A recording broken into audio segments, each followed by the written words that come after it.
Kevin Gregson's fate is now in the hands of 12 ordinary citizens.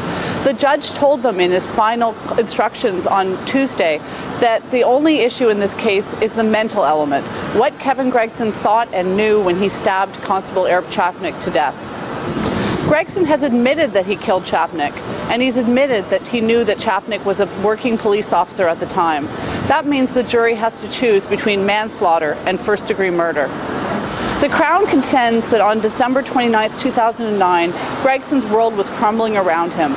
He lost his job with the RCMP, he owed the force thousands of dollars in back pay, and his wife, the night before, confronted him with allegations that he sexually abused a child.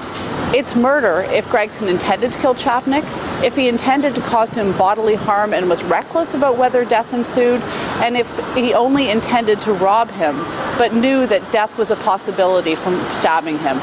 The Crown argues that he wanted to embarrass the RCMP, so he hatched a plan to confront a police officer. Gregson was armed for combat with 2 knives and 2 bulletproof vests when he stabbed Chapnick a dozen times. The defense contends that Gregson may be egotistical, immature, and publicity-seeking, but he wasn't trying to kill Chapnick. All he wanted to do was get his gun so he could kill himself.